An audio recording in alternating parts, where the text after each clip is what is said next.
In today's video, I want to talk about the variety of different film stocks that are available to us photographers and tell you a little bit about my experiences, show you a bunch of examples, and just give you some recommendations to point you in the right direction when deciding which film stock you should shoot. 4 feet on the stripes in the Alabama highway.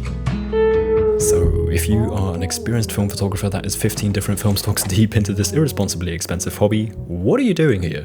That's just to say that this video is for the beginners out there who are a little bit overwhelmed with where to start with all the different film stocks that you can pick. And I mean, I get it, you don't want to spend money on an expensive film stock that in the end doesn't even suit you.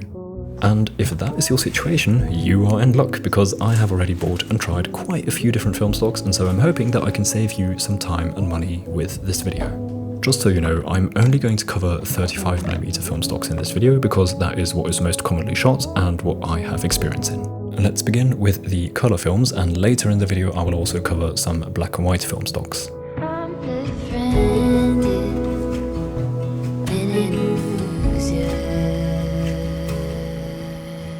Kodak Color Plus 200 is a simple film, I'd say. In comparison to the other film stocks that Kodak sells, I believe it's on the cheaper side. I've shot quite a few rolls of this film, and personally I'd say it delivers decent colours. However, I think it is a bit more on the neutral side, so if you want something with stronger colours and a bit more of a pop, as some would say, I think you're better off with a different film, which we'll get to. Nevertheless, if you prefer a calmer, more neutral film, I would recommend this to a beginner. Here are some more photographs that I shot on Kodak Color Plus 200. It's a little one-sided, always one step. Next up, let's continue with Kodak Ultramax 400, which is usually a bit more expensive than Color Plus. I think as a rule of thumb, you can generalize the higher the ISO, so 400 in this case, the higher the price of the film. However, please take everything that I say about prices in this video with a grain of salt because I'm just speaking from my experience mostly buying film in Austria and Germany, and I've read a lot of comments which have led me to believe that these prices and also the relation between the different prices can vary a lot depending on where in the world you are. Anyway, this film I would for sure describe as a more punchy film. In my experience, the results I've got from Ultramax are more saturated and higher in contrast than Kodak Color Plus. So, if that is something you're into, I think this is a decent place to start. Additionally, what I think is quite nice is that with ISO 400 you get some more flexibility because you don't need as much light. So once the sun has set, it might become a little bit harder to shoot with those low ISO films, whereas with Ultramax you get a little bit more light thanks to the higher sensitivity of the film. That of course also means that the grain is a bit stronger, which you want to keep in mind. Personally, I must say I'm not the biggest Ultramax fan, it's a bit too punchy for my taste, and the next film kind of hits the sweet spot for me.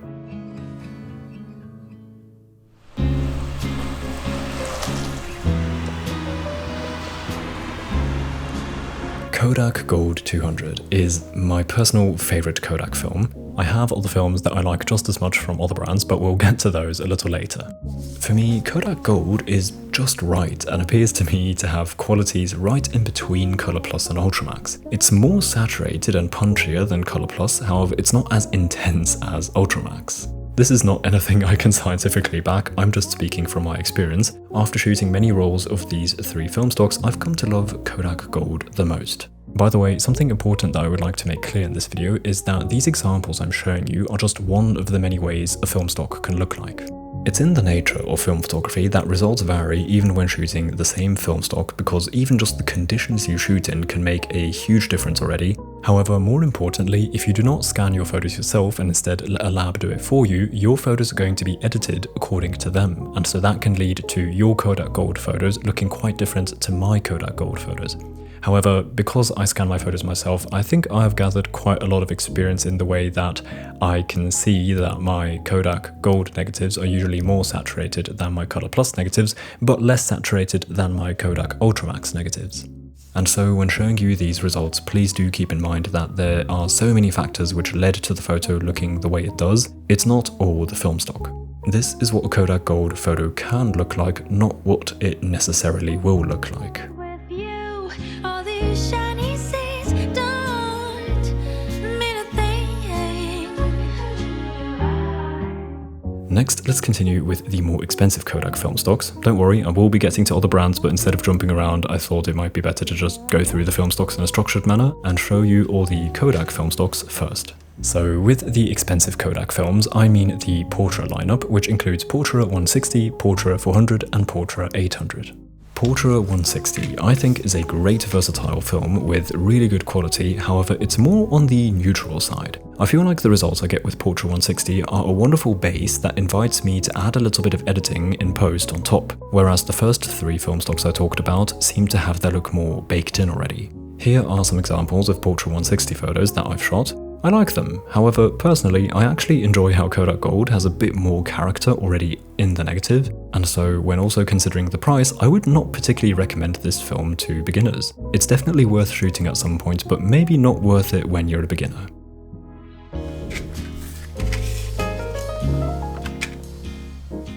Kodak Portra 400, which I believe in many eyes is seen as the best Kodak film stock, is in my experience similar to Portra 160 in the sense that it sits on the more neutral side that invites the photographer to maybe add a little bit of editing on top. The great advantage that this Portra lineup gives you is a room for error because they can often take more light and have a higher dynamic range than the other film stocks. One could argue that this is precisely why this would be a good film stock for beginners, which I think is fair. However, I know that when starting out with film photography, the errors that can occur often exceed the room that even Portra allows for, and so for me personally, it makes more sense to recommend Kodak Gold to beginners when also considering the cost. Portra 800 is the high ISO film of the Portra lineup and is also the most expensive. It's a fantastic film that, in my experience, has a little bit more character than the other two, but is still very flexible. My opinion here is similar to Portra 400. It's a great film that will give you fantastic results, but for a beginner that wants to save some money, I think it might be better to just pick Kodak Gold to start with and move on to Portra 800 once you feel a bit more confident in not messing up the film and wasting of the roll. But if you really want a higher ISO film because you shoot a lot indoors or after sunset when it gets dark, I think Portra 800 is definitely a very good choice. Then, before we continue, I want to briefly talk about the lovely people at Squarespace who are kindly sponsoring this video. Squarespace is a great all-in-one website platform that we photographers can use to make our website. I've been using Squarespace for about 3 or so years for my portfolio, and that is where I present the different projects I've worked on or am currently working on, ranging from short films to photography projects. So here you can look through my work with a little thumbnail and then click see more if you want to know the details, where I've either placed the finished work or it says something like work in progress. What's great about Squarespace in my opinion is the user interface, because someone like me who doesn't have much experience with website building can use Squarespace rather easily without needing to watch hours upon hours of tutorials. It's pretty self-explanatory. You can start off with one of their many templates and then customize those to fit your own needs and taste. Head to squarespace.com for a 14-day free trial, and then when you're ready to launch your website you can go to squarespace.com/Crawford to save 10% off your first purchase of a website or domain. Thank you so much to Squarespace for supporting me in my work here, I really appreciate it. Then, one more film stock by Kodak that I feel like is often overlooked is Ektar 100. This one is actually really cool though. In my experience, it is very sharp and loves to be bold. So you're going to have some nice, pleasing contrast, not too much contrast so that you lose dynamic range, but enough contrast for a punchy, contrasty look. And the colors? Those are saturated, but somehow in a different way than those of Ultramax. I can't quite explain it, but if I had to guess, I would say that Ektar's low ISO might be helping the colors to look more pleasing or something. At least for me, Ultramax, usually the colors are a bit too strong, whereas with Ektar, I really enjoy them. As far as I know, it's quite popular for landscapes, so if that's your thing, you might want to give it a try. You just need to be a bit careful when shooting people, because the skin tones sometimes shift in unpleasant ways, so this shot, for example, originally had a very red hand, which I've corrected a little bit, but you can still see that the hand is pretty red. Anyway, I think if you're a beginner and you want to shoot landscapes and like the idea of shooting a less popular film stock, you should definitely check out Ektar. Then I have 2 more film stocks which I actually have never shot, but I still wanted to include the little info that I can share so that you know about these anyway. Kodak Ektachrome E100 is a slide film, which means you get positives, not negatives. Slide film is usually harder to shoot than color negatives, and Ektachrome is really expensive, so I think as a beginner you can just skip this for now and shoot it some other time. Kodak Pro Image 100 is a film I am very curious about. I actually have one roll which I plan to shoot very soon, however I haven't yet, so I can't show you any results. I expect good results. It's not that expensive where I checked, but I think you might be better off just shooting Kodak Gold when starting out. Now, let's finally move on to a different brand. We have the big king, Kodak, out of the way, and now it's time to look across to the country of cameras that was also once the country of film, even though nowadays they seem to be slacking in the film department, Japan. And that of course leads us to Fujifilm. I was never the one to write up a song for just anyone. I was always the one to find myself lost in all conversations. When I was in Japan earlier this year, I found this film, Fujicolor 100, and was curious because I had never seen this film in Europe. And once I shot and scanned my first roll, I was in love. I'm really happy with the results I was able to get on this film stock, and at least in Japan it wasn't that expensive, so definitely a film stock I would recommend to a beginner.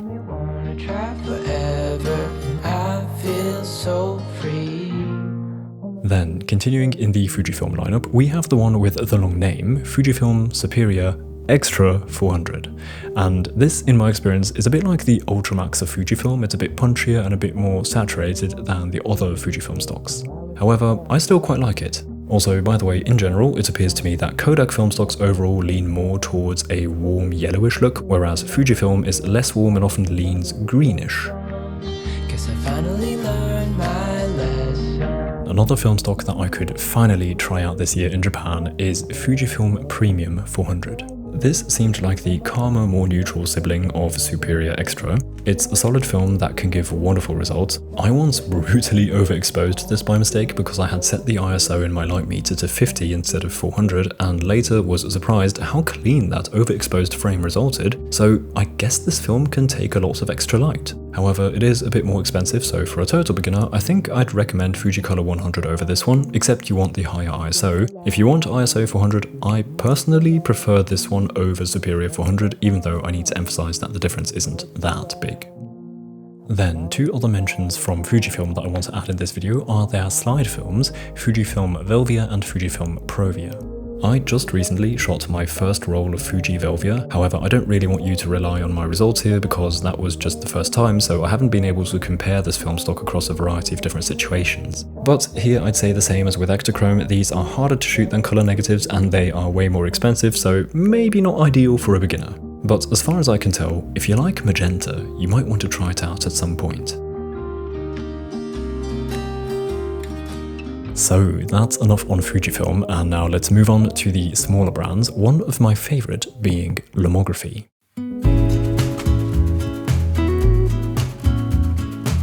Lomography has quite an impressive collection of film stocks to choose from, however many of them are pretty experimental, which certainly is fun, but personally I would not recommend those to a beginner. However, they have one film that I absolutely love, and that is Lomography Color Negative 800. This is my go-to 800 ISO film, which used to be cheaper than the other ISO 800 films, but somehow nowadays it costs even more than Portra 800. In my experience, it is quite saturated and can definitely lean towards that bold, punchy look. It seems to be really sensitive to greens. I always find my greens to be really strong with Lomo 800. Here are some more photographs I've shot with this film stock, and I personally really enjoy using it. So despite the higher price tag, I do really recommend trying this out. But if you just want to try ISO 800 for the sake of the higher ISO, then you can save a little by shooting Portra 800. That still sounds so weird to me. Saving by shooting Portra 800?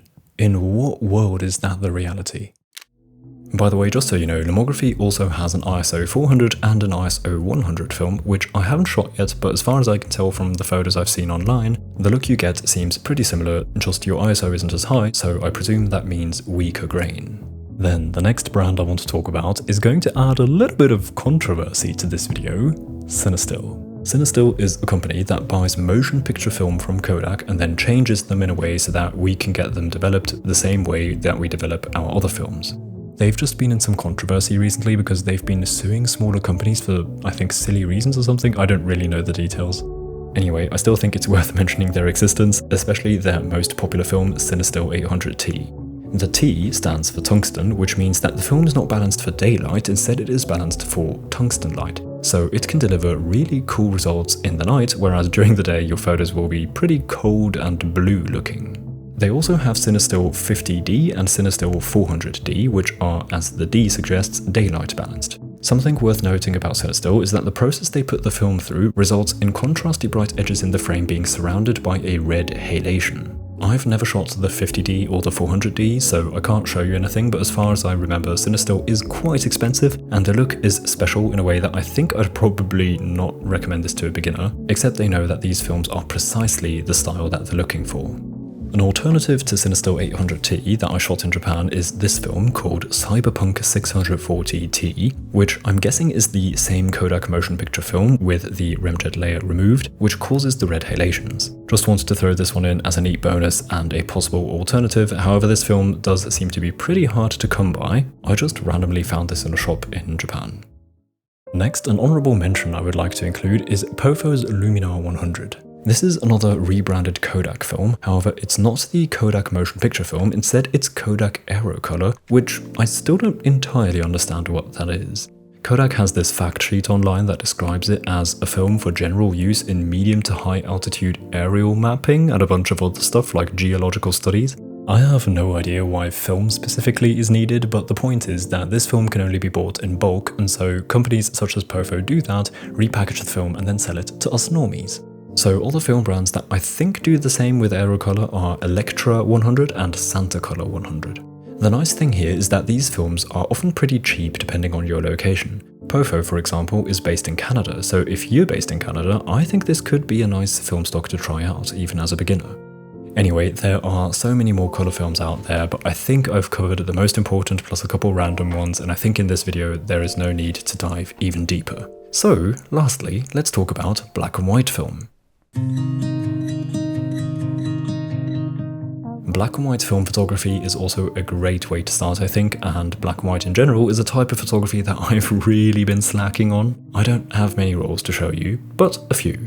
My recommendation for a beginner, however, is to just shoot any decently cheap black and white film you can find, because the differences are quite subtle and I think for someone starting out they don't really matter. If you're looking for something cheap, I can recommend AGFA APX 400. I've found this for really good prices. The film also seems to be pretty unpopular, which makes it easier to get. And I don't know why it's unpopular. It does everything I need a black and white film to do. Here are a couple examples. It's been a while now since I saw you, but it feels like yesterday somehow. Alternatively, you could try something like Ilford HP5 Plus, which I believe is a very popular black and white film and can also give you some great results. When on a budget, you might want to check out Fomapan or Kentmere. I haven't shot those, but I've heard that they're good options, especially when trying to save some money on film.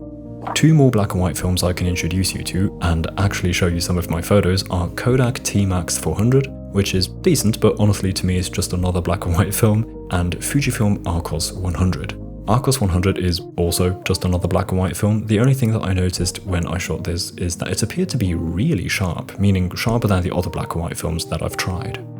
I really wanted to escape, but it was just too late. Anyway, I think this video is becoming a bit long for a quick beginner introduction to the different film stocks available to us. I tried to keep it simple and a bit surface level, seeing as this video is aimed at beginners. However, I did end up showing you a couple things that might have not been entirely necessary. Anyway, if you're still here, I hope that this video could help you in some way. Before saying goodbye, I would like to give a warm thank you to the lovely people supporting me on Patreon. Thank you to every one of you. If you're interested in Lightroom presets, tutorials, or postcards, you can check out my page via the link in the description. Also, I have a print shop, by the way, in case that is of interest to you, also in the description. With that said, I hope to see you again soon. Until then, goodbye.